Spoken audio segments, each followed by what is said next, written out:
হাদিস শরীফে এসেছে পবিত্র ঈদে মিলাদুন নবীতে যা করণীয়। পবিত্র ঈদে মিলাদুন নবী সাল্লাল্লাহু আলাইহি ওয়াসাল্লাম বিশ্বের মুসলিম ইমানি প্রাণের জয়ধ্বনি নিয়ে প্রতি বছর আমাদের মাঝে আসে রবিউল আউয়াল মাসে।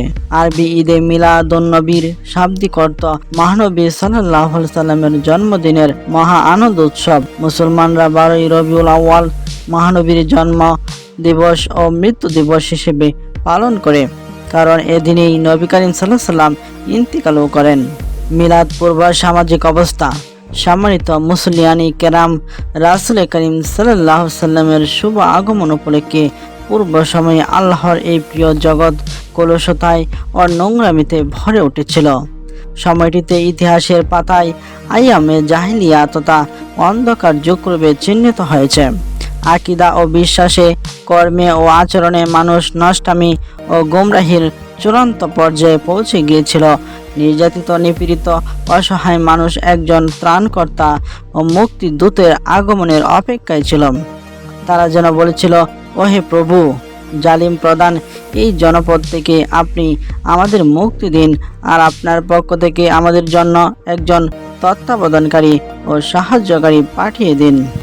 মহান আল্লাহ তাআলা অতঃপর বিশ্ব মানবতার মুক্তিদূত হযরত মুহাম্মদ সাল্লাল্লাহু আলাইহি সাল্লামকে 570 খ্রিস্টাব্দের 12ই রবিউল আউয়াল মাসে সোমবার সুবহ সাদিকের সময় এই ধরাধামে পাঠিয়ে দিলেন।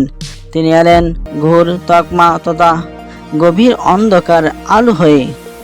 আল্লাহ বলেন, হে নবী, আমি আপনাকে প্রেরণ করেছি সাক্ষী রূপে, সুসংবাদদাতা ও সতর্ককারী রূপে, এবং মহান আল্লাহর নির্দেশে তার প্রতি আহ্বানকারী রূপে এবং আলো বিতরণকারী প্রতীক রূপে। সূরা আহজাব 45-46।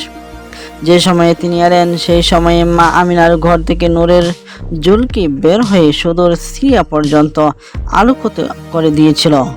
তখন পারস্য সম্রাট নাসিরাওয়ানের রাজপ্রাসাদ প্রকম্পিত হয়ে 14টি পাথর খসে পড়েছিল। অগ্নি পূজকদের আগুন নিভে গিয়েছিল এবং পানি পূজারীদের পানি প্রবাহ থেমে গিয়েছিল।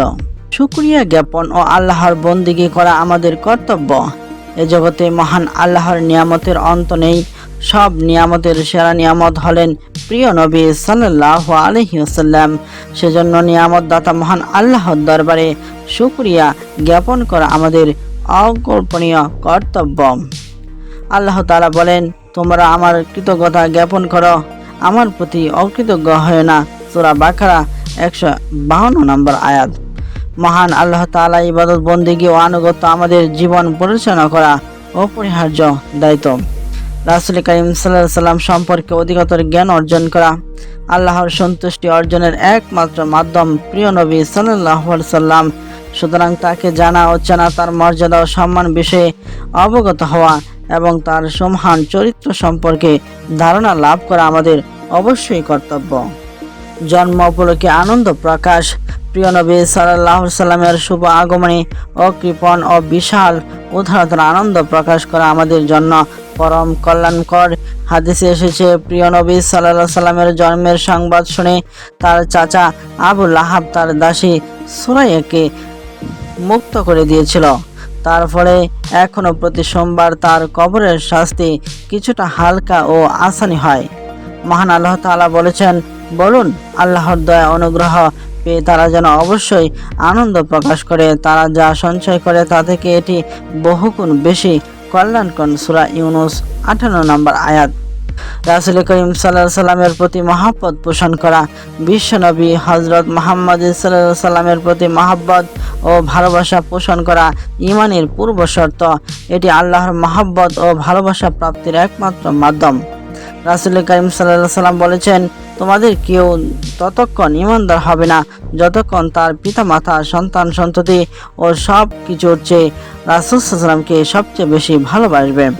তিনি আরও বলেছেন, মহান আল্লাহ তাআলা তোমাদের নিয়ামত দান করেন, সেজন্য তোমরা তাকে ভালোবাসবে, আর তার মহব্বত পাওয়ার জন্য তোমরা আমাকে ভালোবাসবে।